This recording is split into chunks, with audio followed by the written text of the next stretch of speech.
За сайн байцгаана уу? Та бүхний энэ өдрийн амар амгалан айлтгая. Тархины хакер подкастын ээлж дугаарыг эхэлж байна. Өнөөдөр Тархины хакер подкастыг одоо хөтөлдөг эрхэм нөхөр Улаанбаяр өөрөө хөтлөгч биш. Би мөнгөтмөр миний би хөтлөгчөөр оролцож байна. Тэгээд энэ Улаанбаярыг өөрийг нь жоохон шүүж, асууж олон түмэнд бас энэ хүн юу хийж яаж явдаг талаасаа болон ер нь ойрын үед юу хийх гээд юу санал сэдэж байна. Түмэн олон тустай юм байна уугүй юу гэдгийг нэг жоохон амын байцаа гэж бодоод ингээд энэ талаар нэг ярилцсан. Дээр одоо баг цагаан сарын өмнө ингэх үү гэж ярьж байгаа. Өнөөдөр нэг биелэл болж байна. Тийм байна. За ингээд өнөөдрийнхөө ярилцлагыг эхэлье. Тэр монголчууд бидний хувьд улс орныхоо ахуй амьдрал, төр засаг, улс төрийн нөхцөл байдал гэдэг юм олон зүйл дээр бол санаа зовж байгаа. Янз янзын байдалтай байгаад байна. Зарим нь бол газар нутгаа одоо алдлаач сүртэй юм ярьж байна. За урааныг ухуулахгүй гэж сүлээж шуугж байна. Эдийн засаг болж юм болохгүй байна.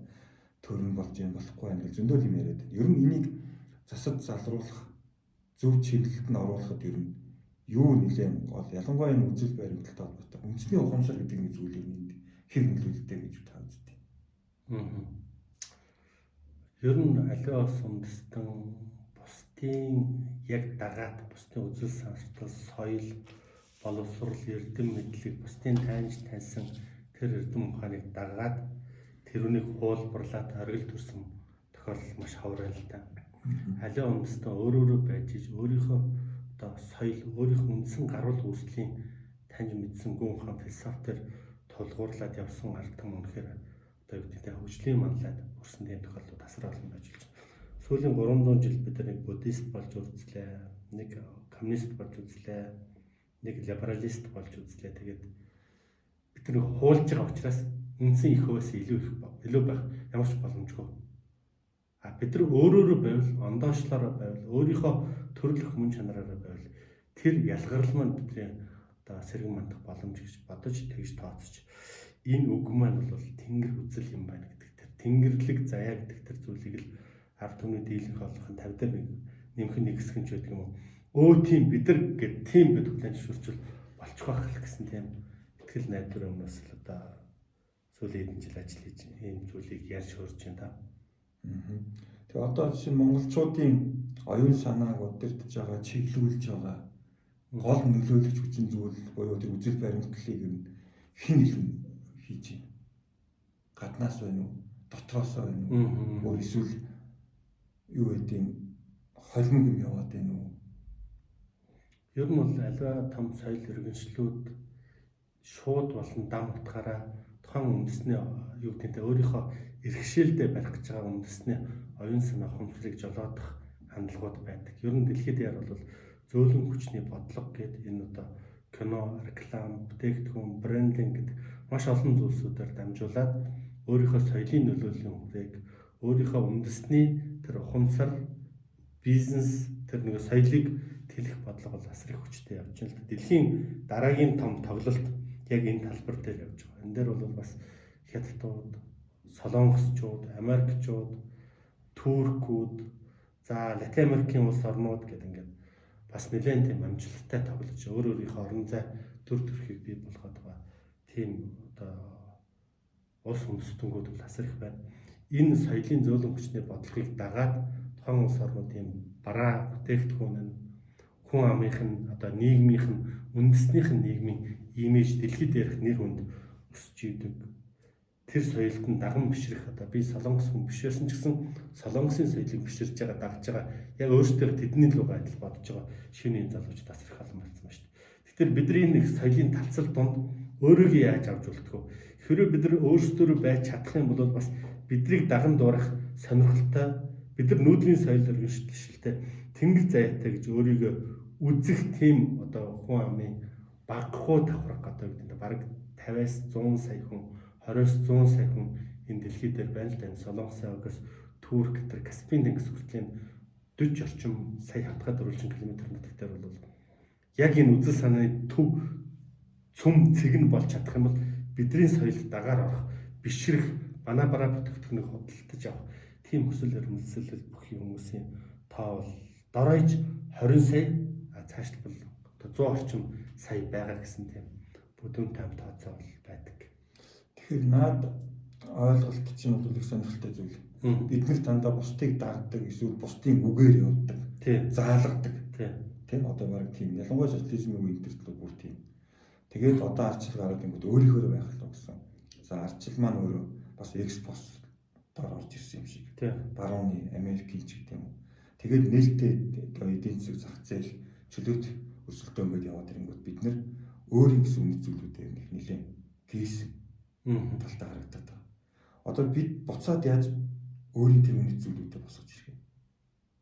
Өөрөөр нөгөө хадгалж авч ингэж гаргаж тогтоож чадаагүй шүү дээ. Ер нь шашин соёлын зүйлсүүд бол заавалчгүй улс төрийн оролцоотойгоор улс төрөөр дамжиж хэрэгждэг. Төрийн одоо хүчээр гэдэг юм уу да нэвтрдэг тохиолдол тасрах байдаг л да. Ялангуяа манайд бол буддизм нэвтрэхдээ төрийн хүчээр одоо тухайн үеийн ноёдын одоо нэг үндэснээ нэгдэх үзэл санаа болчих магадгүй гэсэн тэр гордлох дээр толгуурлаад хуучны бүх зүйлүүдийг устгаж иж энэ соёлыг нэвтрүүлсэн. Дараа нь социализм, коммунизм одоо яаж орж ирснийг бол бид нар бүгд мэдж байгаа. Дараа нь либералист үзэл санаа бүгдийг устгаж үгүй болгож байгаа. Дахиад цоошин хөрсөн дээр одоо барууны дэмжлэгтэйгээр, Америкийн дэмжлэгтэйгээр, олон сангуудын дэмжлэгтэйгээр орж ирж байгаа бол бид нар бүгд харж байгаа. Энэ бол үзэл санаа нь мөнгө нь тэгээд араас нь шашин шүтлэг нэгэд орж ирдэг тийм.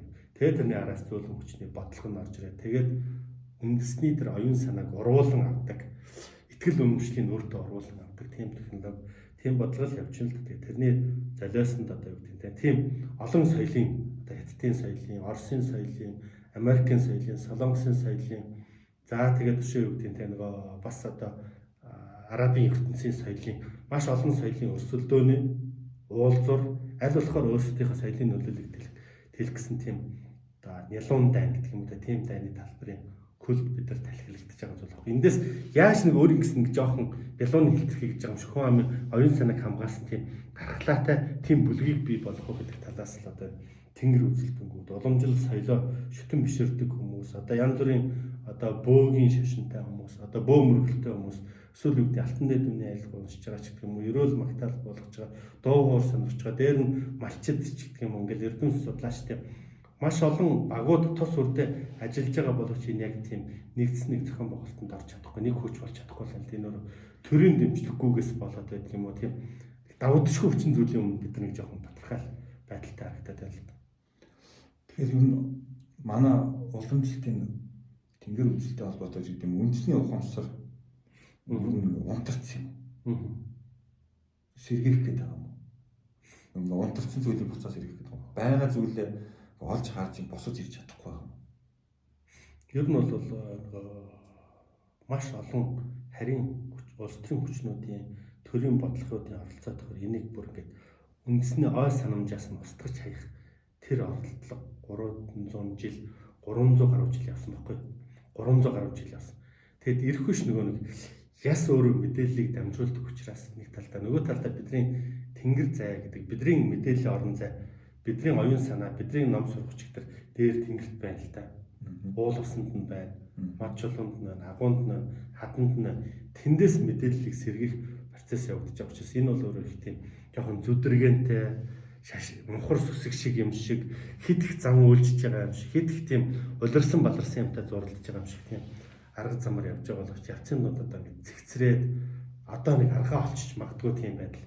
За залуу үеийн том давлгаан ингээ орж ирж байгаа байдлууд ингээ харахад одоо бол бас нэг жоохон очир зүг болоо цаашаа явна л да. Тэр нэг 300 жил балуурдсан соёлыг сэрээхийн тулд балуурдсан оюун санаа мартагдсан ухамсарыг сэрээхийн тулд бол бас нэлээд тийм золиос төлөгдөж байгаа бас нэг тийм илэрэл явагдаж байгаа юм ч гарахыг хүсэхгүй. Гэхдээ аль болохоор л одоо төрүүчийнх нь хэсэг нь одоо юу гэдэг нь нэг бөөнөрмж байдаг юм уу янз бүрийн тийм нэг илэрлэлээр орсон ч гэдэг юм уу нөгөө мөрөөдлийн баг гэж байгаа улсууд энэ бүх одоо үзэл санаа нэвтрэх тааламжтай хөрс шороо бордоор болоод явж байгаа учраас тэр хүмүүст ч бас талархах хэрэгтэй л хин хэнийг ад үзэж юус болохгүй юм. Нийлээд эвлээд нэг одоо том зорилгын төлөө монголоор нь үлдээхийн төлөө явж байгаа тэмцэл учраас энд бол бас тодорхой хэмжээний хүчин зүтгэл золиос мөнгө санхүү гэх юм бол зориулагдана л да. Ер нь хараад байхад яг хоо тэнгэр үзэлт хөгжөөд байгаа юм шиг, тэлээд байгаа юм шиг байна. Яг үнэндээ бол нэг тийм сайн газар авахгүй. Тийм. Тэгээд ингээ хараад тахлаар өөрөлдвөл та жишээ нь тэнгэрийн сургууль байд чи бид тэднийг хэдийн ярьж идэг. Тэнд өөр нэг бүлэг байдаг. Тэнд нэг бөөгийн гал байдаг. Тэнд чи нэг ганцаархнаа нэг багш тэгэл хэдийн шав цуглуулчаад үзээд байдаг. Тийм энийг нэг хүчийг нэгдэх, эвэнд нэгдэх асуудал нэлээд чухал юм шиг байна. Энэ дээр ямар яг хэд хэд удаа оролдож үзсэн. Тэгээд бид нар нэг өдөр тутмынхаа нэг ахуйн хэрэгцээнээс болоод байдаг юм хэдэн дагагчтай шавтай болохтой нэг тийм ахуйтай холбоотой нэг хүний хүрээлэл чинь хүнийг өвддөг шүү дээ. Тиймээс болоод тэгээ нэг жижигхэн зан өглийн соёлын ялгаанаас болоод тэрний ялгааныхаа зөрчлийг давж чадахгүй батарчаад байна л да. Олон хүн энэ оролдлогуудыг хийж байгаа. Гэхдээ ойлгохгүй тасралтгүй оролдвол хизээ нэгэн цаг өдөр хэн нэгэн энийг заавал хийж л таарна. Энийг хийж ижил цаашаа явна. Нэг талдаа.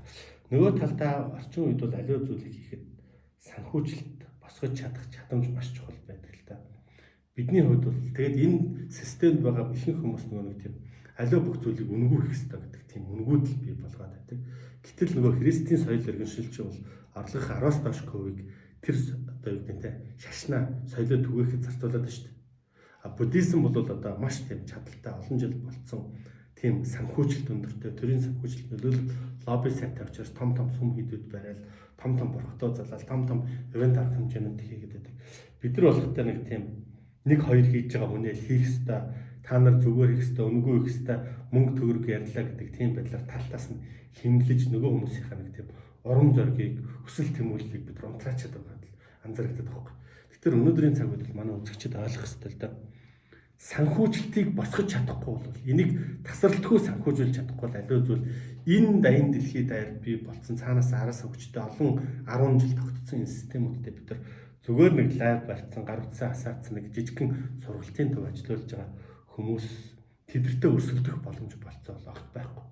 Яг нь санхүүжүүлэх механизмыг шийдэх гэж олон янзаар олон газрууд оролдож байна л да. Тэгэл энэ мөнгө санхүү эдсэн уусан чи их том азцсан би жижиг азцсан гэдэг тийм дотоодын ховж юусаа болоод цаашаа явж чадахгүй дөрвтэй алхам хийж чадахгүй л дээ.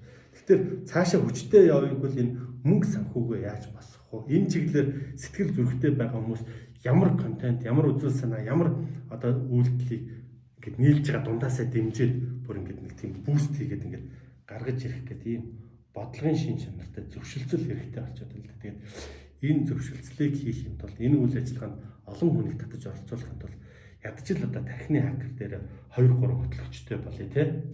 Янз бүрийн үзэл бодлын төлөөлөлтөд оруулъя. Одоо би бол ганцаар яриад одоо болъё гэдэг хүн юм чинь бас л нэг тийм шамдрах болох дараагийн хамт олон хүмүүсийг гаргаж ирэх тийм цаг болсон гэж бодоод тэгэл хамгийн түрүү амдынхаа барайл одоо чи нэг жоохон явна гэл ингээд явж ирээ. Асууж бол явж болж байгаа. Тэгээд энэ манай тэнгэр үзэлтнүүд маань энэ монголчуудын маань ирээдүйд ер нь ямар үүрэг гүйцэтгэх ёстой юм. Ер нь энэ зүйл нь өөрөөр хэлбэл ингээд төлөвлөгдсөн, заяагдсан зүйл энэ юу вэ?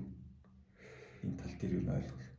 Ер нь бол монголчуудын гол зарчим бол уртж мэднэ, тосож бэлдэнэ, магад тэсэж гарна гэдэг тийм зарчим ба шүү дээ. Уртж мэдэх хэрэгтэй. Магадгүй алтан дэд үний айлгыг харж байхад бол энэ үйл явцыг 700-800 жилийн өмнө төлөвлөөд тэр үед тийм юм болно, энэ үед ийм юм болно гэсэн тийм тохиолдлууд байна. За туйлын бошигч гэдэг бас байдаг. Туйлс дээр бол 2000 жилийн өмнөөс төлөвлөсөн юмнууд байна. Бидний өвгдөлтөд уулзж байгаа үйл явцыг харахад 100000 жилийн өмнөөс төлөвлөсөн зүйлүүд байна. За богдхан бол 88 шийдтэнгүүдийг цуглуулад за ирээдүйд юу болох нь гэдэг бошиг төлөв тавиулаа. Тэгээд тэрний дагуу явсан. Үеийн үед л энэ үзэл санааг тааж байгаа эх орноо төрөө төмнөө гэж байгаа хүмүүс ирээдүйг таамаглаж уртж мэдхийг оролдоод тэнд бий болж байгаа аюул цаад бошигшол болон боломжуудыг ямар цаг үед ямар байдлаар ашиглах уу гэдгийг бол бодож төлөвлөж тооцож ирсэн тийм юм байна. Бид ч бас одоо энийг өөрийнхөө чадлын хэмжээр тооцож байгаа, төлөвлөж байгаа. Тэр нь ч өөр юу гэдэг нь те тэнгэрийн сургууль гэж хэлээ.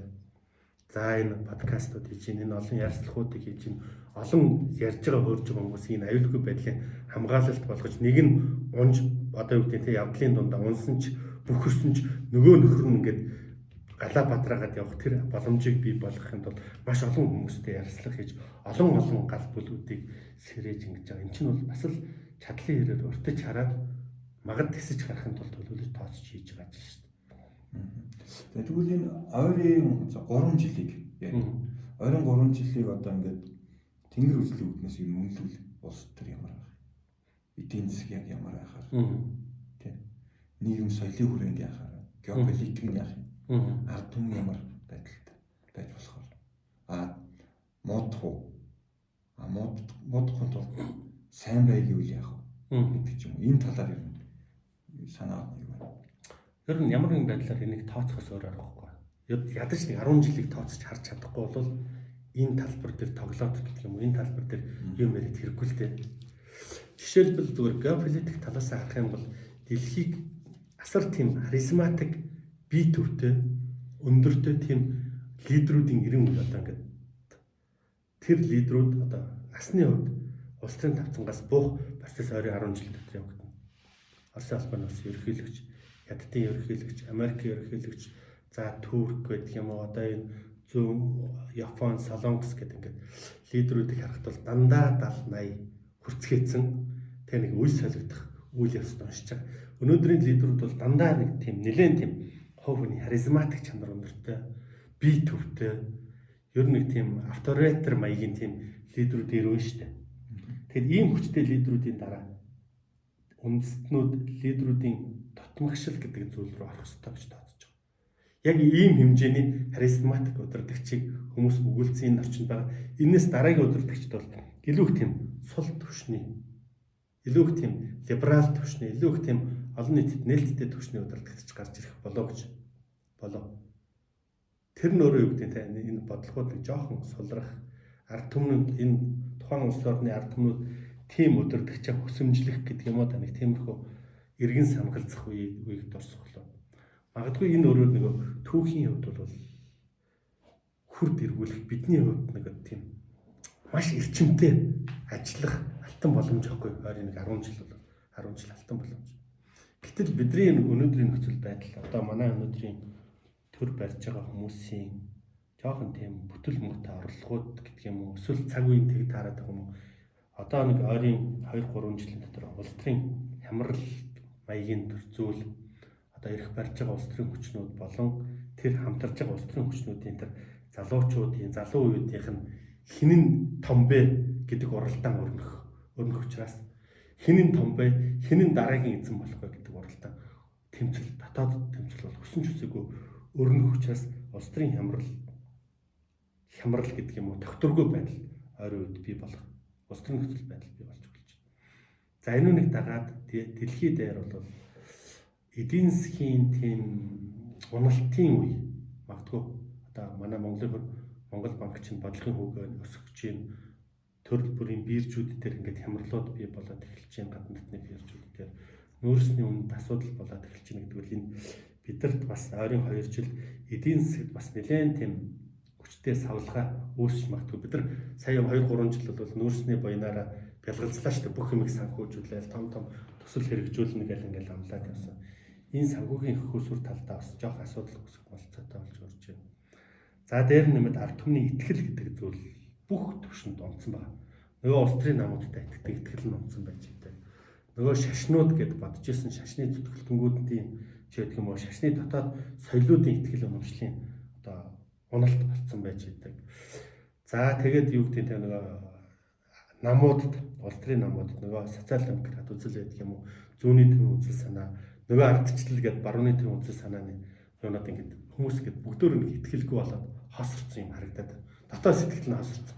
Одоо би хинд итгэх үү гэд. Тэгээд дэмий нэг лайвар тэмцэл хийдэг хинтээ хүмүүст итгэх үү яах вэ гэл ингээд нэг тийм эрдэл хайгуулын юм байна. Тэгээ одоо бол энд магадгүй тийм цоошин магадгүй бүр энүүнийг хэрвээ тоохгүй орох юм бол бүр нэг тийм хатуу нөгөө шашны гаж урсгалуудч орон зайд хэлэх болцоо бий болоод зарим урсгалууд бол маш хүчтэй нөлөөлөлтөд хилээд эхэлж байгаа бол бүгдээр анзаарч байгаа шүү дээ. Тэгээ энэ дээр бол манай улс төрийн нөхдүүд, томчууд энийг гээд хараа тооцоод одоо яах вэ гэд бодож байгаа хэрэгтэй л да. Тэгээ энүүний хамгийн том гарц гаргалгаа одоо бид нар хоорондоо тэмцэх биш. Тэр ардын нам байна уу, ерөнхийлөгч байна уу, ерөнхий сайд байна уу, ардчилсан нам байна уу, парламентаас судалтай намууд нь хэн бэ вэ? Энэ ард түмний энэ оюун санааны хоосрол хамгийн хэцүү байхгүй. Энэ хоосрол өөрөө тэр нөгөө олбор шар хувьсгал янз бүрийн юмруу ингээд төтлөөд үндэснийг тэр чигээр нь ботлохад аюулт нөөдлөждөг тийм ба. Гадна дотны ашиг сонирхлын зөрчлүүд тохирол сонирхлууд ийм юм руу түлхийг сонирхож байгаа. Энэ хугацаанд амжаад тэр үндэстэн гэсэн үндэсний өөрийнх нь өв соёл, өөрийнх нь философи гүн ухаан миний санаагаар болдог бол бүгдөө тэнгэр үзэл гэдэг зүйлийг хүлээн зөвшөөрөд энэ үнийг төрийн бодлогын гол одоо юу гэдэг те үзэл санаа онол номлол болгоод явуучвал энийг хялбархан гатлах боломж. Үгүй бол оюун санааны хямрал дахиад энэ эдийн засгийн хямралаас дагуулад энэ нэг тийм ард түмэн их сони юм руу шилжээд хуваагдал галцал дүүрээд нөгөө нэг уналтынхаа доод цэгт хүрнэ гэдэг шиг юм болголоо. Тэгэхээр нөгөө тэнгэр үзлээр одоо гол үзэл төв үзлээ болгоно гэд аваад үзье л дээ.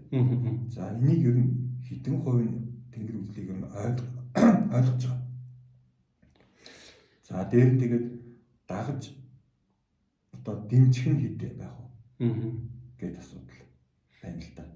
Намаг тэнгэр үзэл рүү орж эргэн тойрондоо ярьж эхэлж хахад уулдсан 100 хүний 99 тэнгэр үзэл төр бөө юу гэж асуудаг гэсэн. Бөө юу гэж асуудаг гэсэн. Тэгээ бөөх дээр нэг тийм бөөнөр ингээд хүмүүсийг хашраацсан. Мөнгө төгөр гисэн шид ингээд бөөх гэдэг нэр салбарын нэр төр ерөнхийдөө нэг жоохон тийм тааламжтай биш болцсон байсан. Тэгээ тэнгэр үзэл ярьсан. Одоо бол ямар ч хэлс нэг 100 хүний 30 дарааж тэнгэр үзэл дээр бөө юу гэж 27-8 нь бас нэг бидний үндэсний нэг тим юм байх шиг байгаамаа. Харин наадах чинь би сонирхоод байгаа сүүлийн үед гэдэг тийм хандлага руу гарч ийн гэдэг бол ямар ч байсан 4-5 жилийн хугацаанд сайн муу хэлүүлж гэсний гэдэг ч юм уу те энэ одоо юу гэдэг тэнгэр үзлийг хүмүүс ойлгож энэ үндэсний философи соёл юм байна гэхэд би өөрийгөө хой нэмэр оруулсан л гэж бодож байгаа. Дотроо тэгж өөрийгөө ядаж хүн тэхгүй байсан гэсэн өөрөө өөртөө нэг тийм уран гэдэг юм те өөрийгөө нэг онгорооч итгэл за тэгж байгаа шүү гэж нэг өөртөө бодож цаашаа ямарч түүнээс үл эн чинь орлого олж байгаа юм боллоо дандаа нэг тийм сонин нэг тийм мөрөөдлийн баг руу орчих гээд байгаа юм шиг тийм айдастай ингээд явна гэдэг чинь болохоос тэгээд арга гэл одоо амьдрал ах эргэн тойрны хүмүүсээс жоохон дарамттай яг юу хийгээд байна яагаад вэ тийм хэрэгтэй юм хийгээд байна юу болж явж юм гэсэн тийм мөнхийн сэрэмж болгоомжтой тийм орчинд явна гэдэг бол бас л хүнд шүү дээ юм бол ус мөсч гэсэн ер нь багцсан буурлалаа шүү дээ яг үнд. Чи бас үсээ чамаас илүү болсон. За ер нь тэгээд энэ тэнгэр үзэл дээр одоо эвлэлт асуудал үүсэж шүү дээ. Тийм. Тэнгэр үзэл гэдэг дээр эвлэх гэсэн. За тэр ойлгоод дэмжиж бүр ингээд 100% дагнаа гэж байгаа хүмүүс байхаас ойлгохгүй байгаа бүр хүлээн зөвшөөрөхгүй байгаа ийм мастер нөр ингээд маш тархаа бутархаа 100% ингээд бүрэн болгоод нэг үзлийн дор нэгтгэж төвхтэй. Тийм. Одоо яг тийм нөхцөл байна. Нийгэм тийм. Тэгэхээр энэ дээр ингээд нөгөө дагуулах уу, манлайлах уу, ухамсартанд бүр ингээд суулгаж ойлгуулах уу энэ төлөө ер нь 2-3 жил гэдэг бол багтах юм биш үү? Магадгүй зүгээр энэ дээр би нэг юм бодоод байгаа. Ер нь бас олон янзын хүмүүс ч бас яриад байгаа. Энэ байгалийн хүчин зүйлийн тулгалт ирж магадгүй. За юу байх вэ? Газар хөдлөлт, уур ус, гал төмөрч гэдэг юм. Ер нь дэлхийд дээр ингээд байгалийн хүчин зүйлийн тулгалтууд яваад ш та нар ингээд бодож байгаа юм өөрчил гэдэг тийм тулгалтууд яваад ш. Тэр ч гэсэн бидэрт ирэх байх. Ирэх магадлал маш өндөртэй байна. Энэ хэвээр амьдарч болохгүй шүү. Энэ Улаанбаатарт ингээд шавааралдаал нэг 4 ханы төлөө хувийн амьдралынхаа төлөө эм амжихан амьдарч болохгүй шүү гэдгийг сануулгах байгалийн тулгалт ирж магадгүй гэж бодож байна. Тэгэд ер нь ард түмний үзэл санаа өөрчлөлтийг гэж бодох юм бол тохироо бүрдүүл ерөөсөө алга уруулахын төдий нэг хормын дотор өөрчлөгддөг шүү дээ. Тэрийг бид нар одоо Төвшин Баяр гэдэг хүнийг Олимпийн авраг болоход ард түмний сэтгэл зүрх нэг хормын дотор өөрчлөгдөж болдго юм байна гэдэг үл үзсэн байхгүй. Тэгэхээр зүгээр өвгдийн хэлж байгаа зүйл бол хэрвээ тохироо бүрдүүл ард түмэн нэг тийм илгээрээ хөвтөөд илгэн цороод мөлхөөд өвдөг тухайн цороод за одоо баая одоо дахиж ингэхэ болио гэдгээ ухамсарлчих юм бол нэг алга уруулахын төдий энэ юм өөрчлөгдөнө гэдэг тийм хэлээд байгаа. Тэгээ бас би тэрийг магадгүй л дотроо бас би төхөн гортол. Энд чинь өөр нэг уналтын дооцыг хэлж тийм. Ер нь бол тийм. Тэгээд ойлгохгүй нэг сэхүүн зантай юу гэдэг нь те би одоо бид нар л яаж чинь эсвэл нөгөө байгаль дэлхийтэйгээ газар нутгатайгаа энэ төрөө үн цэнгүүдүүлж байгаа төмөн олноо нэг тийм үе торхой мэт үзэж байгаа энэ бүх зүйлүүдийг хард түмэн тийм чинэндээ ясмахандаа тултал ойлгоод дахиж ийшээ харах дээр нөгөө пологдсон хүн ямаа хараад оглоо гэдэг шигтэй. Тэгээ бүх юм пологдоод эцсийн зэгтээ хараад огоод дахиж тийш явахгүй болтол одоо энэ асуудал улам гарах болов, улам үргэлжлэх болов. Тэгээ тийм тэрийн тулд ч магадгүй хямрал гэдэг юм уу энэ байгалийн хүчин зүйлүүд тийм бол тэр үнд ч тийм үсгэж процессыг хурдсах гээд байгаа байж магадгүй гэж бодож байна. Тэгжиж сэхэрх бол ард түмэн өнөдр бол дэндүү хит их аминчхан хит их одоо юу гэдэг нь ахын мөнгө төгрөг нөгөө хамгийн байгаа эрхэм зүйлээ санал төр гэдэг зүйлийг арилжааны хэрэгсэл болгоод илүү хитэд эдэнэлт юм хэтрэхтэр аливаа юм нэг тийм гал бүх юм дүрлэлдэг гэдэг шиг юм хитэдэгтэр бүх юм одоо ийм байдлаар шахаж яхих ч үгүйсэхгүй тэгээ бүх юмыг сайн болон муу талтай би сайн зүйл байгаасаа бүх юм хичнээн буу байсан сайн сайхан зүйл рүү хөтлж идэг гэдэгт итгэдэг байхгүй. Болж игэл тийм гамшиг тохиолж тэрнээс ойлгож ухамсарлаад байхгүйгээр байвал зүгээр юм да. Харин тэгээ ер нь монголчууд маань тэнгэр үзлийг мэддэг гэхэд мэддэг. Яг ингээд бол бас мэдэхгүй. Тийм. Ер нь тэнгэр үзэл маань юунаас эхэлдэг. Би бол бас нэг энэ талаар жоохон ойлгоод хичээл дээр бас ярих гэдэг юм аа. Жам гэдэг юмнаас үлдэлт яваад байна гэж. Жамыг таних гэж ойлголтоос яваад байна. Жамаа таних юм бол зүй ёсны асуудал. Тэгээд их соёл. Энэ дотор дандаа бүгдийг таньж мэдж, ухаж ойлгож, бүр биетэй шингээж суулгаж, даатгал амьдрал хөвшил болгож ийж ингээд энэ юм маань болж тогтсон байна гэж хараад байгаа. Энийг жоохон задлаад яриад үзэж байна. Хамгийн эхлээд жамыг яг ер нь бас орчин үеийн хэл рүү бид ярьж сурах хэрэгтэй болчиход л орчин үеийн хүмүүст хүрэхийн тулд жам гэхтэр бас яг бүхний толгойд нэг юм байгаа. Энэ өөрөө тэр магадгүй бүх орчлон ертөнцийн хуулиуд, байгалийн хуулиуд ч байж байх. Байгалийн хуулиудыг зохирж амьдрах, байгалийн хуулиудад өөртөө нийцүүлэгш, байгалийн хуулиудад бид нар одоо юу гэдэг нь тэрнийг дагуу тэрийг зохирж амьдрах тухай асуудал байж таарах гэдэг жам гэдэг тэр. Тухайлбал юмыг илэрхийлэх юм бол энэ дэлхий гэдэг зүйл ганцхан хүний төлөө бүтээгдэхгүй. Энд байгаа болжмор нь байдаг юм уу, шумуул нь байдаг юм уу, шуун нь байдаг юм уу, чонон нь байдаг юм уу, буган нь байдаг юм уу, тэр өчүүхэн торхооны төлөө хүртэл энэ байгаль дэлхий байгаа. Энэ дэлхийн амьдрал гэдэг зүйл үүссэн учраас эдэртэй бүгдөө бид нар энэ тэнцвэрхтэй юм шиг. Хүний эрхэл дамгаалсан зүйл байхгүй мэн гэж ойлгосон тэр жам гэдэг дотор. Байгалийн эрх гэж ерөнхийдөө нэрлэж боломоор зүйл харагдаж байна. Тэр ургамлын эрх, тэр үе торхооны эрх, тэр шувууны эрх, тэр ан амтан гөрөөсний эрхийг бид нар хамгаалж энэ тэнцвэржүүлэхэд тэнцвэрийг барихад хүн өөрөө маш тийм одоо илүү их тийм ухаалгаар оролцох хэрэгтэй болж. Ухаалаг бусаар оролцвол бид нар байгалийн эзэн, бид нар дээрэмдэх хэрэгтэй гэдэг юм бол бид нар энэ дэлхийг сүйтгэх хүчтэй.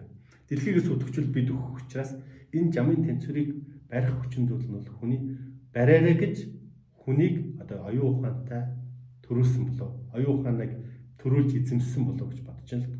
Оюун ухаан. Мэдлэг боловсролыг төрүүлж эзэмссэн болов гэж бодож байна. Дараа нь хүний тарих гэдэг зүйл хязгааргүй сэтгэл чадaltaй. Юу л бол юу би дотроо хүн алъя гэж бодож болж байна. Эсвэл хүнийг аврая гэж бодож болж байна. Улсаа байгуулъя гэж бодож болж байна. Эсвэл улсаа заръя гэж бодож болж байна. Энэ хязгааргүй сэтгэж болдог зүйлийг болохгүй зааг хязгаарыг ёсоор хуулиар зан заашлаар хязгаар тавьдаг юм тариханд босгон дээр гიშгэж болохгүй. Ус руу сүйдэж зааж болохгүй гэдэг чинь зан үеийн чимшиг, ёсын чимшиг хязгаар. Хулгай хийж болохгүй, худлаа хийж болохгүй, хүн алж болохгүй гэдгийг хуулиар ч гэдэг юм уу зайрлагаар цаазаар тогтоож иж тэр нэг тийм болохгүй гэдгийг бид нар хүүхэд байхад эцэг эхчүүд болохгүй нүгэл гэдэг нэг тийм хоригдчихдаг. Тэр болохгүй дадлуудын хүн суулгачвал одоо ч гэсэн бид нар босгон дээр гიშгдэггүй шүү дээ бид нар босгон дээр гიშгдэг. Яг тэгвэл ээж аав эмээ өмнө үйлдэл болгон дээр үлсээр байгаа одоо бид нар босгон дээр гიშггүй байх дадалтай болгосон байна. Тийм дадал суулгадаг тийм. Энэ нь өөрөө тэр хүн байх гэдэг утга учирын боловсрол болж таарат байгаа. Тэр гэгэрх мэгэрх бүх юмыг таних мэдэх бол тэр магадгүй зодох асуудал байж магадгүй. Яаж одоо тэгвэл энэ масс тэнийг сэргийх үү? Таних. Уган дотор нь байгаа. хүн болгон дотор талтай энэ сэрхгүй шүү дээ. сэрдгүү. Ухахгүй. Өөрөөр нөгөө ингээд тийм байгаа гэдэг ухамсарлаж тэрийг нөгөө ингээд тэрэн дээр янз бодож ирэх зүйлж одоо бясалгаж төвширж тэгээд ухамсарлаад тэгээд ухамсараараа үлдэхгүй шүү дээ. Буруу юм төлөвлөлтөд ирэх ойлгоход тийм шүү. Ер нь бол гэгэрүүлэгч хамгийн том хүчин зүйл бол төр гэж би бодсон. Ер нь тийм юм байна гэж бодсон. Тийм учраас засаг гэж нэрлсэн юм байна. Ард түмнээс өөрөөс нь төрдөг юм байна. Тийм учраас төр юм байна.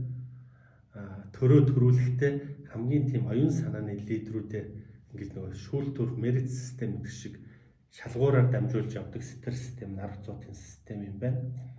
Тэндээс шалгалж гарч ирсэн хүмүүс хувийн архишка хайсан тэрний олонныхоо төлөө тэр төрийн гэдэг тэр нэгд өөрөөс нь гарсан үр хөвгт учраас эцэг их орноо улс гүрнээ их дэлхийгээ эв зөвхөнд нь оруулахын тулд засах гэдэг ухааныг хэрэглэдэг юм байна. Энэ нь бол соёл гэгэрэл төр суурилах юм байна гэж ойлгосон. Тийм ч учраас их Монгол улсын үед бол тэр одоо дундад Азиас хар орон хүртэл одоо амар амгалан тогтоод 18-т өнгөн мөсг алт мөнгө хачаад явхад дээрэмдүүлэх байх.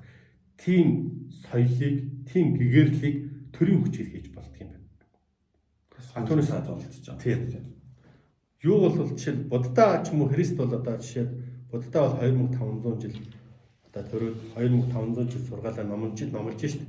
Тэглээгээд хүн төрлөختөн гэгэрсэн хүн төрлөختөн амар амгалан тогтоож чадсныг бол одоо хэлж чадахгүй шүү, тийм үү.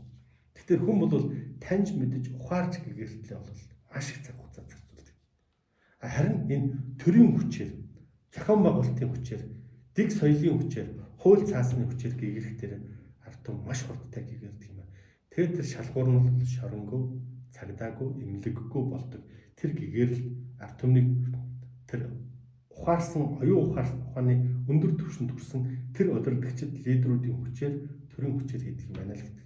Энийг л манай их хаан маань бодит амьдрал дээр хийж болдго юм байна гэдэг. Хийж хэрэгжүүлсэн юм бол таатай л.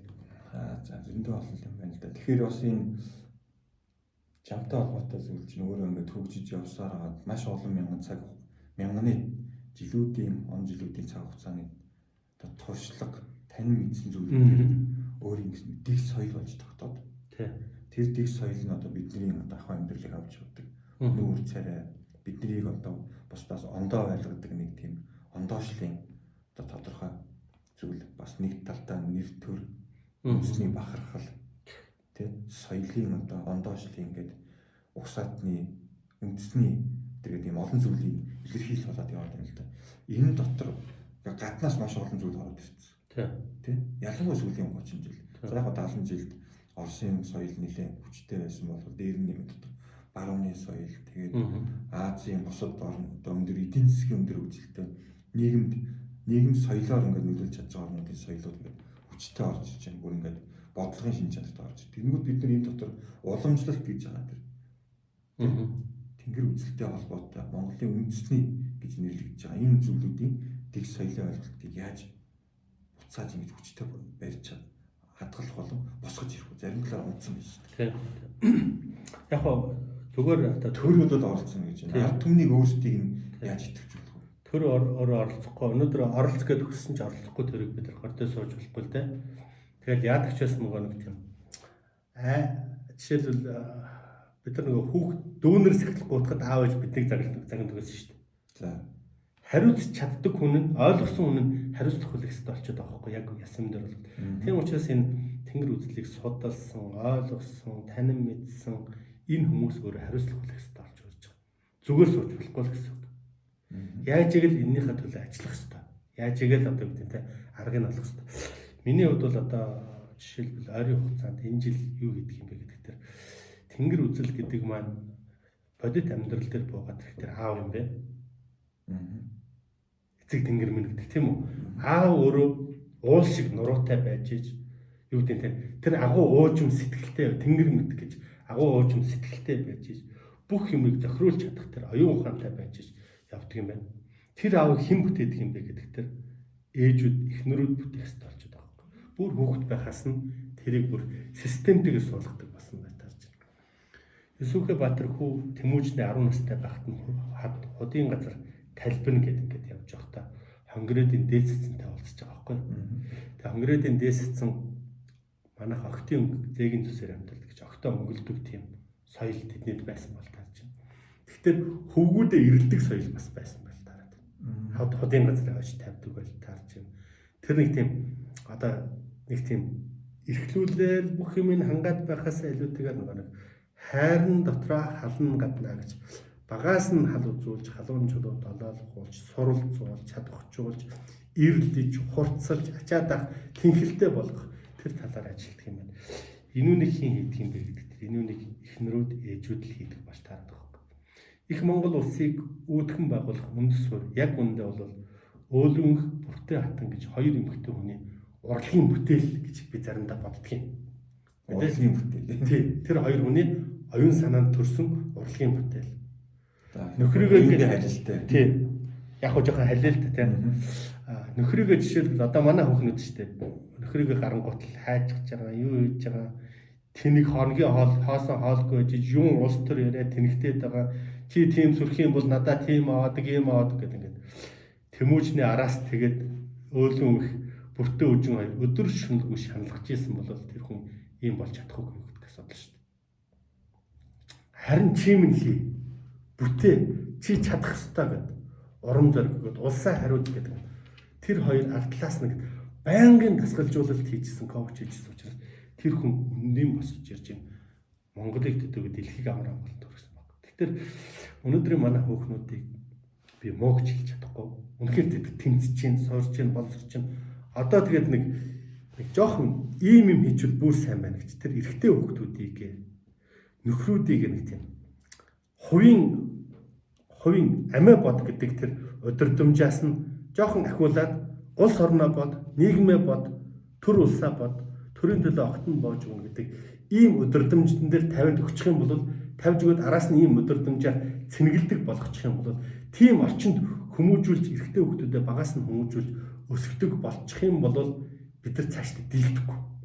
Харин энэ амжих одоо амиа бод чи юм уустай тэгсэнгүү ингэсэнгүү голиш ногоорчод хагуур тэнэд байгаа хинтээ уулзаад байгаа юу хийгээд байгаа амьдралаа босгож ир гэдэг ингээд шаардлага тавиад байх юм бол эрчүүд өөрөө яг үүндээ эрчүүд хатуу ширүүн юм шиг боловч ээжээсээ эхнэрээсээ үгнэс гарч чаддгүй л тийм л юм харагдаж байна. Чингис хаан ч тийм байсан.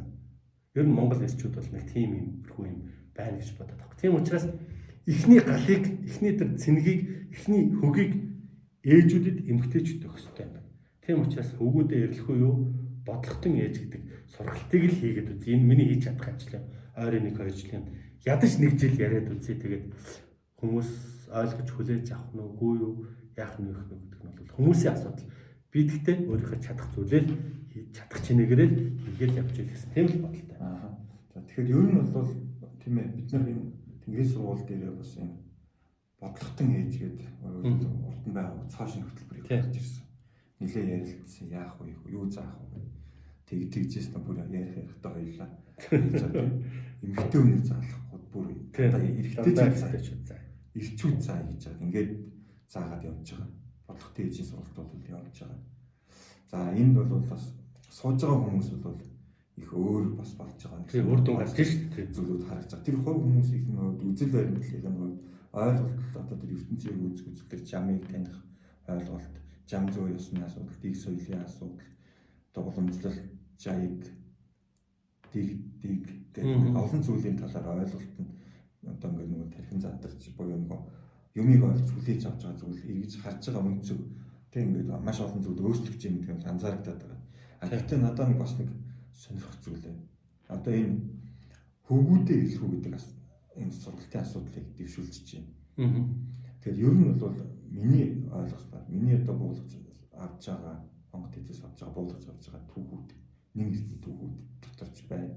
Одоо биднэрт их сурвалж нь байж байгаа Монголын нууц тавьж байгаа бол бусад их сурвалж байж байгаа. Эртний түүхүүд дотор бол ерөөсөө аймаг отгууд тийм ээ өөрсдийнхөө хэр хэмжээндээ өөрийн гэсэн тэр аймгийн гэх юм уу хүрээний гэх юм уу отгийн нөгөө үрсээ төрд бэлддэг дайчин болгож бэлддэг ах хуйгаа авч явахд бэлддэг юм сургууль буюу школтой байсан. За тэгээд дээр нь дахиад тэр аймаг овг отог тийм байхад нэмээд өөр бүр өөрийн гэрийн үйлчлэг. Гэр бүлтэй. Өөрийн гэсэн хүмүүжлийн дэг соёл уламжлагдж өвлөгдөж ирж байсан байна одоо. Энэ зүйлийг бол би ерөөдөө нэг ингээд социализмын үед одоо ингээд алдагдчихлаа гэж би бол хардтай. Юу гэхээр нөгөө аав ээжүүд чинь тасралтгүй хөдөлмөрлж явах хэрэгтэй. Улсад ажиллаж явах хэрэгтэй. Ямар санд төрсөн ээж 45 хоноод няраа хүүхдээ орхиод ажилдаа ордог гэсэн шүү дээ. Тэгээд яадаг байсан? Нэг эмээтэй бол эмээ харж өгдөг. Үгүй бол тэгээд яашлаа гэж өгдөг. Тэгээд цэцэрлэг, тэгээд сургууль өглөө гараад орой ирдэг. Аав ээжүүд. Тэгээд энэ хооронд нөгөө хүүхдийн гэрийн хүмүүжил ураг удмаараа нөгөө үр хүүхдээ хариуцах хүмүүжил гэдэг юм алдагдсан яваад. Ийм зүйл харагдаад байгаа шүү дээ. Яг үүндээ. Тэгээд сургууль дээр буюу багш асуудлыг шийдэж идэх болсон. Тэгэхээр бид одоо энэ яриад байгаа зүйлээр чинь юу босгох гэдэг вэ? Тэр ээжийг юм уу хүүхдийг юм. Эхний урам хөг ээж дээр л очихгүй бол бид нар энэ хүүхдүүд зориулсан сургалт хийж үзлээ шүү дээ. Тэгээд бүр болохоо гэдэг аргаа арга дээр бөөдөр очно гэдэг шиг хүүхэд нь очиэлээ давтахгүй, уншихгүй, судлахгүй, сахилахгүй таад сургууль дээр эцэгхийн чихийг хангуулад байгаа хүүхдүүдэд авчирч өгч байгаа байхгүй. Тэгэхээр харин ч тэр хүүхдүүдтэй ажиллахад бүр дороос эргээд шал өөр болоод байгаа нь харагдаад. Тэгээд тэгэхээр нөгөөд чинь сургуулийн орчин нөгөө хүүхдийг хүлээж авч чаддаг. Гэр бүлийн орчин хүлээж авч чаддаг. Ядаж гэр бүлийн орчинд ээжтэй холбоотон болохгүй бол энэ хүүхдүүд тэг ямар ч сайхан ажиллаад тэнд очиод өвдөрчээд байгаа юм. Тэгэхээр бид нар бол сургуульд найдаж ийн гэдэг бол өөрөө ер нь их мунхаглал юм байна. Сургууль бол ажиллах хүчин бэлтгэдэг, үйлдвэрийн ажилтан болгож ингээд нэгэн хэв загварт шахаад хүнийг өөр оюун санаатай, өөр өгдөлтөй, өөр авиас бэлгтэй хүмүүсийг яг нэг аюул конвейер системээр үйлдвэрлэж байгаа юм шиг юм үйлдвэрлэж гаргаж байгаа энэ тогтолцоог одоо бид нар ер нь халах хэрэгтэй. Сургууль гişad өөр болох олон багш нар маань одоо гомдох багт. Ийм сэтгэлгүй, дургүй, цалин авах гэж ажиллаж байгаа багш нар бол энэ хүмүүсийг Монголын ирээдүйг сүйтгэж шүү дээ. Тэгэхээр тэр чинь багш болно гэдэг чинь хүүхдтэй ажиллана, хүнтэй ажиллана гэдэг чинь дотроос гал шиг асаж дүрлцэж хүүхдэд тэр нэг тийм одоо эрдэм мэдлэг биш маа гэж бодоход тэр урам хөгийн нөгөөд юм их бүтээл суурилын асаж тэр хүүхдүүдийг ингээд гал болгож бадамлаж явах хэрэгтэй. Ээжүүд ч гэсэн ээжүүд ч биш өөр хүүхдүүдээ бид нар эцэг эхчүүд бас өөр хүүхдүүдэд тэгэх хэрэгтэй. Одоо бид нар тэгж болохгүй, удаа сухаж болохгүй, компьютер үзэж болохгүй, тэгэхгүй ингэхгүй л гэдэг байгаа болохоос биш. Яаж болохыг яавал өөрчлөлтийг хийж чадаж тэр хүүхдүүдийн дотоод сэтгэл гал бадрааж чадж байгаа эцэг эхчүүд маш цөөхөн байна шүү дээ. Дэмэл нэг сургуульд найдал, дэмэл нэг сургалтын төвдөр л хэсүүлээд байдаг. Эцэг эхийн оюун санаа өөрчлөгдөхгүй бол тэр хүүхэд мянган сургалтын төвүүдээр шахагдаж яваад сүүлдээ бүр цөхөрцөн нэг тийм ирж хүчин шалчилсан. Тэгээд нэг аав ээж яв гэсэн учраас л явахаас өөр аргагүй гэдэг тийм дөнгөний хойноос эсвэл нэг амжилтын хойноос медалийн хойноос хөөц улангасан хөцөлдөг тийм хүүхдүүд бий болсон. Тэр насан туршид ч гэдэг юм ажил дээр гараад алхтаа үрдэн гарахгүй. Ер нь бол тэр эсний түүхүүдээс ч гэсэн хараад дандаа улс орон ов аймага удирдах залдаг төрийн төлөө хүмүүсийг хүүхдүүдэд бэлддэг. Нийтлэгээр нь бэлдэж яагаад тэндээс нь одоо сонгож шалгаруулад тэгээд тэрийгээ бүр ингээд мэдлэг авьяас чадвар буюу одоо тэр заяагдаад ирсэн тэр чадхурын бэлдээд нь тусгаалаа бэлддэг. Арган талаас нь бэлдээд бэлэг талаас нь бэлддэг. Бүр ингээд бэлэг талын маш эрдэмтэй хүмүүсийг бүтээгээд бий болгодог. Бүтээх байх нэг зүйл нь өөрсдөнд нь зөнгөөрөө гэх юм уу ингээд заяагдаад ирсэн зүйлийг хөгжүүлээд гаргаад ирдэг. Ийм боломжтой харагдаад байгаа. Биднэрт ийм төр барихад арга бэлэг хосолсон тэнхэлтэй залуу хойч үе гараад ирэх юм бол юм нийгэмд ямар өөрчлөлт орох вэ? Тийм. Ер нь л яг за бидний үеэр бол ингээд нэг ийм сонин нийгэмд одоо би 20 настай, 20 эдгээр настай тийм энэ нийгмийн хаалгаар орлоо шүү дээ. Одоо ингээд 50 гаруй авчлаа. Бидний бүх амьдрал ингээд нэг ийм утга учиргүй лоор хээл ахуул улсаа зарсан гэдэг ингээд ийм амьдрал дондор өнгөрөөд босгож шүү дээ. Нэг талдаа бас жоох харамсалтай. Яг үндэ бодох юм бол нэг сайхан гэрэл гээтэй тийм одоо ирээдүйг бид нар олж харж чадах юм уу гэдэг тал дээр бол бас хэцүү. Тэгвэл бид нар зүгээр харахч болмооргүй.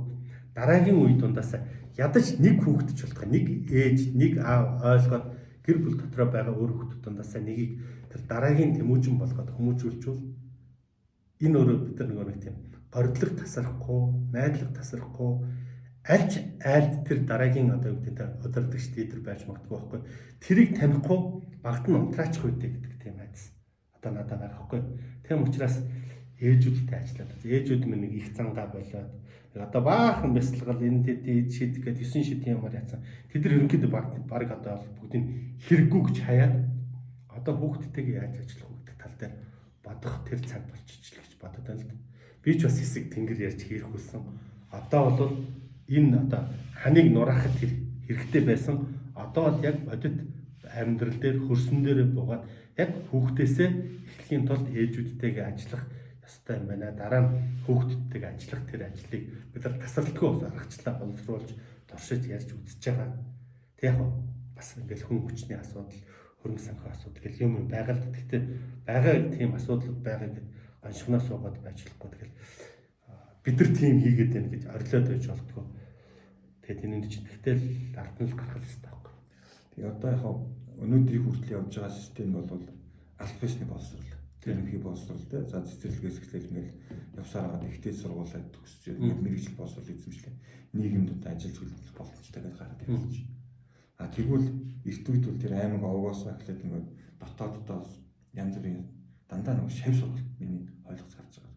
Нийгмийн зохион байгуулалттай шав сургалтаар бүр аль биесаар сургадаг бүгдийг нь өнөөдөр хааны үр хамаагүй, харцын үр хамаагүй сургадаг. Тэгээд эрдэм чадaltaй бол хааны үрийг ч өргөн, харцын үрийг ч өргөн. Яг энэ тогтолцоо ингэж яваад тэгээд дээр нь одоо нэг ялангуяа гэрийн хүмүүжлийн асуудлын голдох ноён нурууг ээжүүд нь барьж явж ирсэн. Энэ уламжлал ер нь бол жоохон тасарсан байгаад байна тийм. Тэгэхээр энийг одоо яаж сэргийлэх юм? Хамгийн гол нь ганцхан бодлоготой ээж сургалтаар сэргийж дийлэх үү? Эсвэл энэ чинь зөвхөн суралцсан хэдэн хүнд л хүртээмж болоод үлдэх гэдэг нийгэмд яаж хүрэх үү гэдэг асуудлаас гол сонин одоо юм харагдаж байна л да. Ер нь бол яг зүгээр эхлээд бид нар ингээд сайхан сэтгэлийн үүднээс ингээд бүх мэдээлэл контент гэдэг юм уу тиймдүүдийг сошиал руу төлбөрөөр цацаж болж байна л да. Гэхдээ энэ өнгөрсөн одоо тархины хакер гэдэг подкастыг хөтлсөн 5 жилийн ажлын үр дүнг харахад бол энэ бас нэг тийм гээл манайхан ч нь бол 9 шид зүйдэл бодолтой 9 шидийн шашин шүтлэгтэй хизээ хаана ямар алдаа гарах вэ гээл алдаагийн төгс сууждаг хүмүүс байна. Тэгэхээр ийм юм руу ингээд хамаагүй цацаж энэ одоо нарийн нандин чанд зүйлүүдийг хэрэг байна уугүй. Ер нь хаалттай группийн өрөөнд эхлээд мэдээлэл контент хэлбэрээр явъя. Байнгын уулзалт одоо бүсчилсэн ч байдаг юм уулзалт семинаруудыг онлайн болон бодит хэлбэрээр одоо тодорхой сард нэг удаач байдаг юм хийж уулзалт хий. Тэгээд энэ чиглэлээр судалсан мэдсэн ахмадууд туршлагатай хүмүүстэй байнгын ярилцлага одоо үүдээ мэдээлэл авах тэдний соргон зөвлөгөөнүүдийг авдаг тийм юм үү. Одоо ингээд нэг ахмад хүмүүстээр очиад ч байдаг юм энэ чиглэлээр судалсан хүмүүстээр очиад ярилцлага очиж инээдрэ гэдэг. За юу хөө одоо тэгээд тэр хүмүүс чинь маш их тийм сэтгэл нэмзэг нөгөө комментент гэдэг юмар надад энэ өгшөсөн төгсгнүүд ч гэдэг юм эсвэл энэ муу юу мэддэг ингээд онох төр хэцүү юм гэдэг. Ийм юмуд гар. Тийм учраас энэс болгоомжл яг зорьсон хүссэн тэр хүмүүст зориулсан тийм хаалттай суугнэ гэж бодож байгаа. Дээр нэмэлт төлбөртэй баймаар. Тэгжиж бид нар тэр хүмүүст нэг 5 цаасны урамшуулдаг. Энэ одоо контент ментэнтэй боловсруулах бас нэг арай жоохон өөр төвшин хэмэрэн шүү дээ. Одоо орчин үед чинь өөр. Тэгээд энэ контент мэдээллийн сан бий болгомоор дараа нь маш олон салбарууд дээр судалгааны ажил хийх гэдэг ингээд хүмүүс тавьцсан. Тэгээд яг өдөр тутмын зардлыг нөхөхгүй болох тэр хүмүүс чинь за тэгж ийн ингээд гараас нь гарч байгаа бүтээмжүүд нь маш бага. Тэр бүх юмыг би санхүүжүүлэх тэнхэлтэй болмоор гэдэг ингээд олон шалтгааны үднээс төлбөртэй хаалттай суугаар дамжуулж энийг хий гэж бодож байгаа. Гэхдээ эхлээд 10 сарын хугацаанд хийгээд туршаад үзье. 10 сарын хугацаанд хүн бол төлөвшдөг юм бол 10 сарын хугацаанд тэр хүн болох төлөвшөх шаардлагатай тэр бүх мэдээллүүдийг цуур хэлбэрээр өгөөд үзье. Тэгээд тэр хэрвээ энийг болж гинэ гэж үзэх юм бол цааш нь дахиад үргэлжлүүлээд ингээд хэдэн жил ч явсан болно шүү дээ. Тийм үү? Хэдэн жил засалгүй явж болох. Сум болгонд, аймаг болгонд, газар хороо болгонд, ураг удам болгонд нэг тийм зөвлөдөг өндөр ээжүүдийг бэлтгэмээр. Тэгжиж тэргээрээ дамжуулахаас энийг тийм нийт таа хамаагүй цацаж ингэж нэг тийм түн амьтны шүүлтүүрээр ороод тэгэл сайн муу хэлүүлэх тийм сонирхол бол үнэхээр алга. Бэлтгэх ёстой ээжүүд нь өөрсдөө эрэг гэж бат. Өөрсдөө зүрх сэтгэлийн дуудлагаар магадгүй ч үдээр юм ярьцлагыг үзээд за энэ хоёр ч юм хэлчих магадгүй цаана бас баг байхаа улан баяраа түүний нөхөд гэдэг байгаа шүү дээ. Төмөр хотын нэг гэдэг шиг тийм нуудтайгаа тэр олон хүмүүсийн эрдэм мэдлэгийг дэлгэнэ. Гэхдээ эрдэм бол үн цэнтэй юм байна. Үн цэнийг төлөхгүй бол хүн хүлээж авдаггүй юм байна гэдэг тийм ойлголтуудад бол хангалттай үзлээ. Тийм учраас яг энэ бодлоготой яаж гэдэг юм уу хөвгүүд эрлэх үү гэдэг юм дээр бол нэлээд тийм одоо юу гэдэг те шаардлага шалгуур тийм энэ дээр бол бас нэлээд тийм ач холбогдол биш бүтэн жил ажиллая гэж бодож байгаа. Том зорилт ишүүлээд яваад байгаа.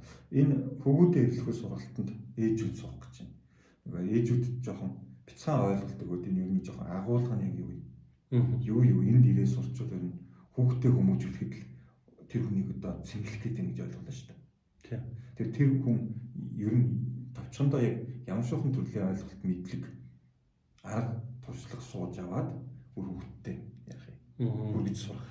Тэр чинь дамжиж сурах гэдэг. Тийм шалгаж байгаа тийм. Угаасаа тэгэх гэдэг. Тэрнээс хүүхдийн өсөө гэртэн дахиад хүмүүжүүлж өгөх гэдэг биш. Тийм. Тэгээд энийг ээж заагаад ээж үр хүүхдтэй хэрэгжүүлээд нийгэмд маань ирэх ач тус гэж юм яг юу ээж болох юм. Энэ дээр зөв тодорхой чиглүүлээд өгөхгүй. За гендер гэдэг үг нь би бол жоохон тааламжгүй байгаа. Ийм тааламжгүй өнгөстэй эрэгтэй хүний үүрэг, эмэгтэй хүний үүрэг тус тустай байгаа. Үүрэг ажиллаа хийх хэрэгтэй гэдэг ч юм уу. Гэхдээ эмэгтэйчүүд ээжүүд бол эрчүүдийн шүтээний орон зайд байдаг зүйл байлаа. Ер нь бол ээжээ шүтдэг, эхнэрээ одоо дээдлж хүндэлж хайрладаг тэр хайр хүндэтгэлийн орон зайг тэр гендер гэдэг тэр тэмцэл рүү ормоор гэдэг нэг асуудал. За дараа нь бол тэр хүүхдүүдийг эрхэлж хайрладаг ээжийн хайр хор гэж боддог. Ер нь хид хайр бол хор гэж боддог. За энэ тухайч манай ардын зүрц зүгүүд төр байна. Би тийм. За тэгэхээр эр гэдэг бол юу гэхээр нэг тийм хурдан морин дээр нэг тийм хурдан морины эр орно гэж ярьдаг шүү дээ. Уяас алхаад би бэлтрийн хувьд оюун санааны хувьд тэр нэг тийм одоо орчин үед коуч гэж яриад байна. Ээж болгон тэр коуч уяач болох хэрэгтэй байхгүй юу? Уяач яг хурдан мороо уйж байгаа юм шиг уяач. Ээжүүд их эмэгтэйчүүдэд бол нэг тийм үнэхээр юугаарч орлуулшгүй тийм шинжих гэдэг нэг чанар байна. Эрэгтэй үр хөвгтэй гэдэг тийм худлаа хэлээд нэг ингэсэн ч ийшээ харж исэн мөртөө нүдний болонгаараа энтэл болж байгааг олоод харцдаг тийм нэг тийм сонин шинжих гэдэг. Тэр нь гол нь байсан юм байна. Тэр шинжих гэдэг чанарыг дээр нэмэх нь тэр дасгалжуулагч гэдэг тэр чанар хоёрыг хөглөөд дээр нь дахиад нэг тийм урамшуулалтай нэг эрэгтэй хүн чинь нэг тийм солиотой юм байна л да. Эмгэн магтсан ч баярлж яадаг, жоохон охин магтсан ч баярлж яадаг, эхнэр нь магтсан ч баярлж яадаг нэг тийм хөөргөн дүү маягийн тийм онгороод эмэгтэй хүний өмнө нэг тийм нэр хүндээ алдахгүй гэсэн нэг тиймэрхүү эмэгтэй хүнийг ерөөсөө тийм ялгуурлалтгүй маягийн тийм эрчүүдийн 70-80% тиймэрхүү байгаа байхгүй. Тэгэхээр тэр хөг гэдэг юм уу тэр цэнгийг эмэгтэйчүүд яаж өгч чадах вэ? Буцаад тэрнийхээ хариуг бас тэд нар эмэгтэйчүүд өөрсдөө амаар шүү дээ. Адилхан тэмцэлтэй байвал эр хүн чинь угаасаа нөгөө дайчин шин чанартай учраас тэмцэл донд бол эмэгтэйчүүд ялна гэж бараг байхгүй гэж бодож байна л. Тэгэхээр энэ хүүсний араншингийн тухай эрэгчин араншин, эмэгчин араншин гэж юу байх юм? Юу гэдэг те харилцаа хандлага дээр ямар байх юм? Юу гэдэг те яаж өгөх үү? Яаж буцаад хишгээ тосох уу? Дээр нэмээд юу вэ гэдэгт за манай эрчүүд битээ гар дээр гомдорой гэж бодож байна. Нөхрүүдийг би эрэгтэй хөвгт гэж үзэж байгаа. Ер нь хөвгүүдл гэж үзэж байгаа.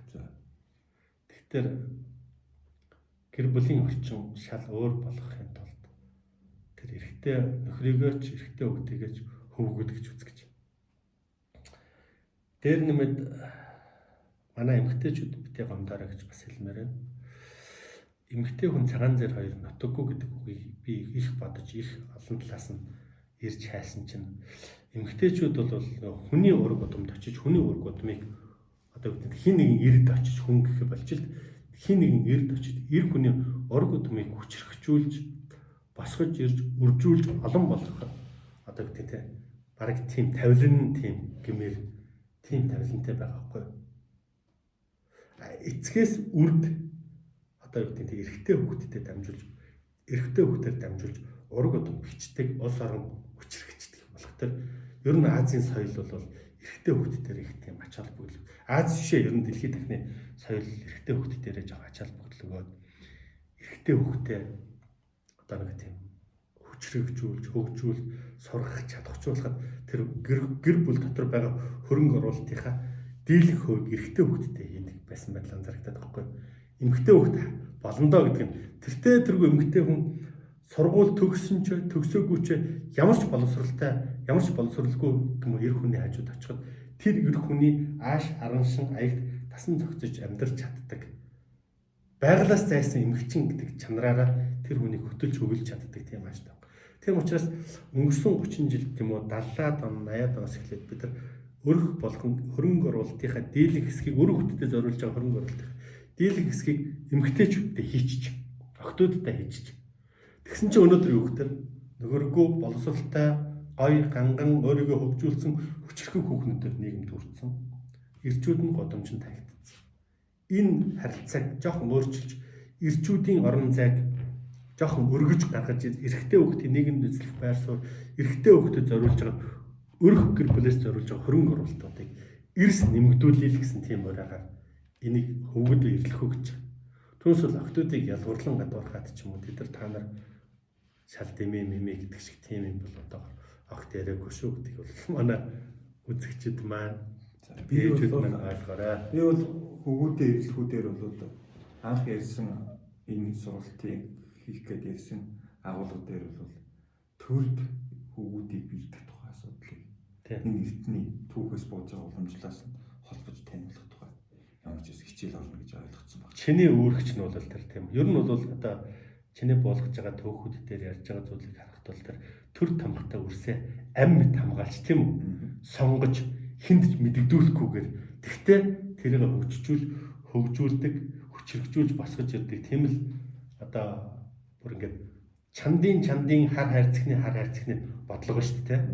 Тэрийг бол одоо манай мөнх төмөр багшийн олон мянган жилийн гүөх түүхээр дамжуулаад энэ эрэгтэй хүүхдүүдэд ингэж төлөвшүүл тэрнийхээ төлөө амиа өгч хамгаалж байсан тийм түүхүүдийг бодож жишээн дээр ярина.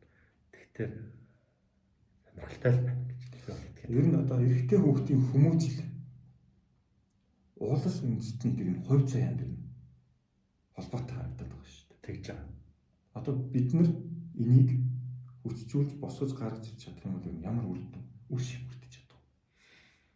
Улсын за айлын одоо гэрт байгаа тэр нөхөрөмж тийм үү хүүхдийн хувьд нэг асуудал нэг өрхийн асуудал. Төр улсын хүчрхэг хөвгүүдтэй бол Монголын сэргэн мандалд монголчуудын дахин сэргэн мандалд гэдэг тэр зүйлийг Монголын тэнгэр үзлэлийн нэгдсэн холбоо гэж төрийн бус байгууллага тэнгэр үзлийг ярьж эхлэв. Монголчуудын дахин сэргэн мандалд гэдэг тэр зүйлийг би 10 жил ярьж байгаа. Яг үндэ бол эхлээд бол хүмүүс тоодгүй, ойшоодгүй, би хүний дуу хоолой хүнд хүргэж чаддгүй. Тэр хүн фэйсбүүк орчиндөө эргэн тойрондоо хичээл зааж байгаа оюутнуудаа бүртэндэг байсан. Дараа нь яг сошиал дээр хазуулж корона гарч миний ярьжсэн зүйл сошиалаар аваад тарлаа. Дараа нь яг тэнгэрийн сургууль гэдэг боловсролын систем бий болох гэж явж байгаа. Тэгээ энэ бол ганцхан тэнгэр үзэл гэдэг энэ ард түмний гүн ухаан философи нь юм шүү гэдэг үгийг л ойлгох ярьж ойлгуулах гэж 10 жилээр зарцуулсан ба. Тэгээд энэ үндэ бол харамсахгүй байгаа.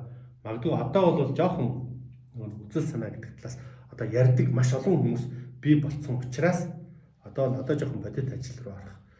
Тэхийн тулд эрэгтэй хүүхдийг одоо нэг тоочглыг гэхүүлээ. Тэр ч одоо юу гэдэг нэг чухал ач холбогдол чухал одоо анхаарлын төв зэгтээ авъя. Тэхийн тулд эрэгтэй хүүхдэд хүрэхийн тулд ээжүүд эмэгтэйчүүдтэй ажиллах юм байна. Одоо энэ дээр нэг жил орчим ажиллаад ярилцаад үзье. Оролдоод үзье гэсэн тийм л бодолтой байна. Үр дүнгээ юу гэж харж байгаа? Үр дүнгээ бол тэр хүчрхэг ирчүүд, хүчрхэг хөвгүүд бий болох юм бол магадгүй 5 жилийн дараа, 10 жилийн дараа, 20 жилийн дараа энэ монголчууд дэлхийн хэмжээнд сэргэн мандах, дэлхийд даяар дайны дэлхийд дээр монгол залуучууд, монгол орчууд нэг тийм нүүр баатар, би монгол эр хүн шүү дээ гэд явдаг тэр юмыг л нэг тийм асуудлыг анхаарлын төвд оруулж шүгэл хүлээн гэдэг шиг тийм сургалтаар дамжуулж, ээжүүдэд ярьж байгаа дамжуулж энэ бас л нэг шүгэл хүлээж байгаа л ажиж шүү дээ. Түүнээс нэг бүгдийг би хийж чадна гэж байхгүй шүү дээ. Хүмүүсийн анхаарлыг нааш нь хандуулчвал олон хүний тухай ярьдаг болчвол чинь хэрэг зориг аяндаа нэг бүтэх юм бүтээд ингээд явчихдаг тэр зүйл. Энэ нь өөрөө үндэсний сэргэн мандалд хүч хэрэгжилтэд маш чухал нөлөө үзүүлнэ. Цаашдаа бол улс төрлөө бэлтгэгдсэн бүр багаасаа танигдаж бэлтгэгдсэн төр тамгатай тэр улсууд их улс төрлөө ордог. Тэр үе таалгал нэгдэх ёстой. Түүх нийтний түүх буулгаж байгаа юм дотор бол гарч байгаа. Хүннүгээс өмнө үүссэн хөгжиж оршиж исэн монголчуудын нэг төр тусалх бид гүрэнгүй бидаа улс. Бидаа улс гэдгээр нь ерөөдөө зарим хүмүүс мэдээд байгаа. Түүхчдэн тэр зарим нь мэдээд байгаа. Бидаа гүрний бол түүхэнд гарч байгаа нэг онцлог зүйл болохоор үлсийг 10 наснаас нь эхлээд бүхий л үлсийг эрэгтэй эмэгтэйг одоо бэлдсэн төрд болон одоо тэр баатарлах эрдэмтэд бэлдсэн 10 жил болоход бүрээр баатар бэлэгдэн болвоо гэж. Яг уг нь чаддаг болох юм байна. Уг нь боловсролын тогтолцоо юу харж байгаа хоргоодог биш төр бэлдсэн баг. Хаана удирдаад бүрийн ихэ хаана удирдаад тэгээд бүр ингээд бүгдийг гэж явах. Тэр нэг харцын зүгтийг ялгаагүй, хааны зүгтийг ялгаагүй. Бүгдээр нь ийм бэлтгэж одоо тэр цаг үедээ очиж дайтах урлагт тэр зэрэг. За ан агнуурт.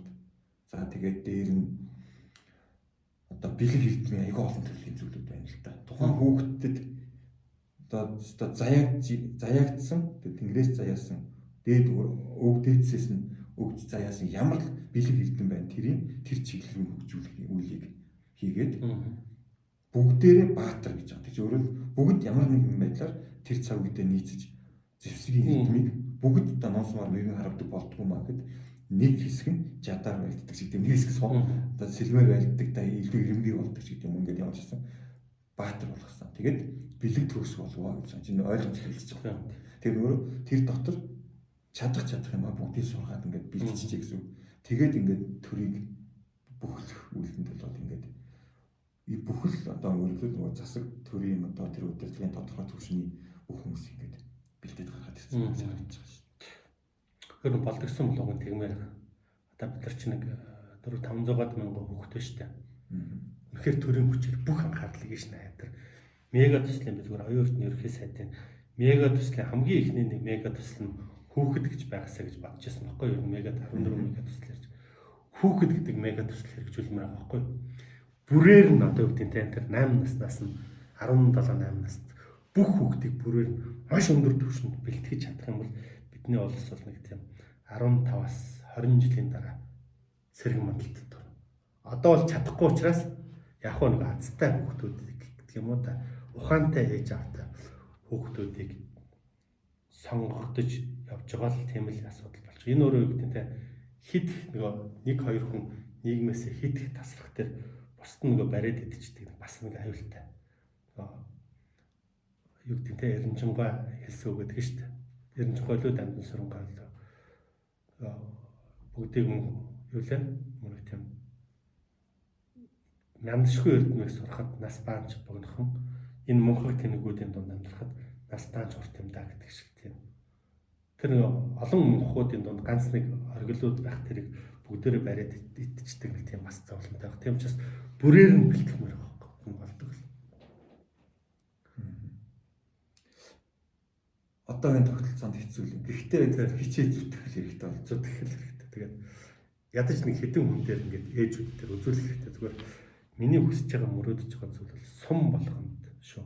Бүр хороо болгонд, ураг удам болгонд нэг тийм зөвлөх өндөр ээж гэдэг тэр зүйл бий болгоос. Одоо ингээд залуучуудтай ярилцж байхад 10-20-ийн 4-5 салж. Тэгээд яагаад салж уу гэдэг тэднийг яаж амьдрах вэ? Нөхөртөөгөө хэрхэн яаж харьцах вэ? Хүүхдээ хэрхэн яаж өсгөх вэ? Их нартайгаа хэрхэн яаж харилцах вэ гэдэг талаар хэн ч хэлж өгөхгүй гэж байна. Тийм ээ. Google-с, интернетээс хайдаг, Facebook-ос удаг, найзуудаас асуудаг. Хоёр талын хадам аавчууд ороод гэтэр чи миний хүүхдээ гэж ингэж хооронд нь хэрүүл нэмэхээс биш ив нэмж чадахгүй тийм ээж аавдар дүүрсэн. Тэгээд хүүхдүүдийн амьдрал руу оролцоод ингээд бие биендээ гайхуулах хэрэгслэл болгоод ингээд хүүхдүүдийн амьдралыг сөнөөгөө аждаг, сүйтгэе аждаг тийм юм. Улмал мухрал руу бид ингээд яваад. Тэгээ энүүнд нэг тийм гэрэл асаадаг. Гэрэлтүүлэгч нэг сайхан нэг тийм хуучны нэг ээжүүд балхаа байхад нэг тийм хөө яач юу гэдэг ингээд нэг тийм ухаантай мэрэгэн үгээр зүйлдэг тийм ээжүүдийг энэ тэндгөө бий болгох юмсан да, тэрнээс хуурийг тавьчих юмсан да. Тэгээд нэг ядаж нэг 100 ээжүүд нэгдээд явж ажиллаад эхлэх юм бол тэд нар өөрсдөө сайхан гоё чиглэлүүдэд төвчүүл өөрсдөө дотооддоос цаашдаа сургалтах, өргөжих, хөгжих, түгээн дэлгүүрлэх ажлаа өөрсдөө хийчихэн дөө. Би тэрүүнд бол итгэдэг. Яг л дотоод талд юм байна. Манай ээжүүд сонсож байгаа байх.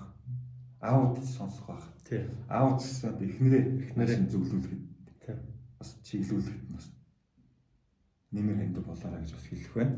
А тэрнээс гадна энэ аудыг орхих юм яах? Одоохондоо орхихоос орох байхгүй. Аудыг орхихгүй байгаа шалтгаан нь ч гэсэн нөгөө аудыг бүгдийг хөвгүүд гэж үзье. Тэгээд ээжтэй харьцал гэсэн тунаас эрчүүд бол манай өнөөдөр эрчүүд бол нэг жоохон бие төвтэй, аминчхан хинк нэг жоохон мөнгө төгөрг хийсэн, жоохон нийгмийн идэвхтэй хэсэг нь талбай дээр жагсаж цуглаад ингээд нэг тийм орк гэдэг ингээд нэг тийм хоорондоо илэрхгүй санаа ирсэн болчлоо. Маш хэцүү. Боловсралтай гэж болдгоо.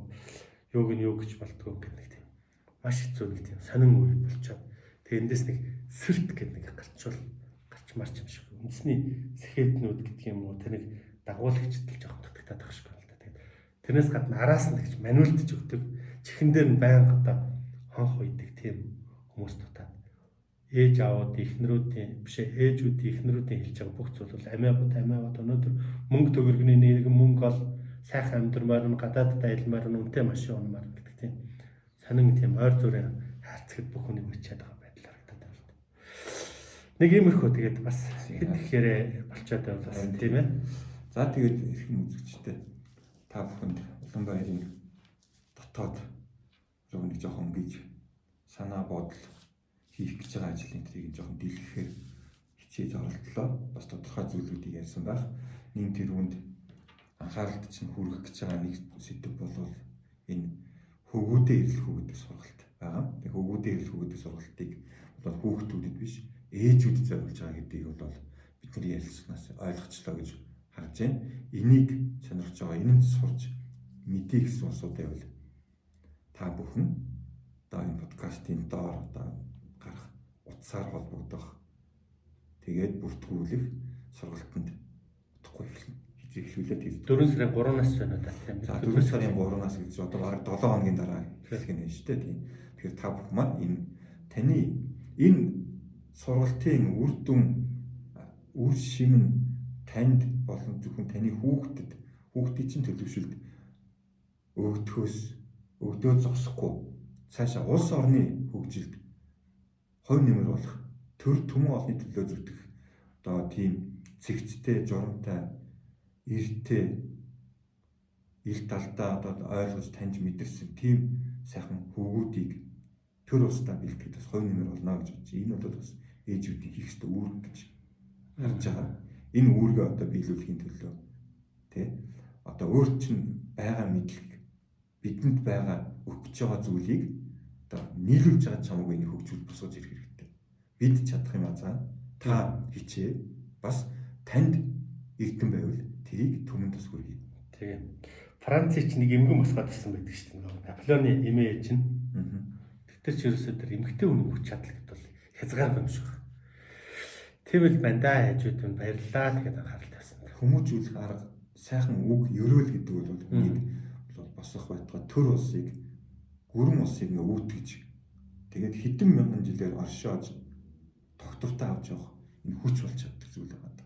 Энэнд бол ээжүүдийн тий өсгөөчүүдийн эхчүүдийн одоо хүч тий чин одоо тэр өр сэтгэл бол маш чухал байна гэдэг нь бол олон түүхээс бол танигдаад байгаа маа.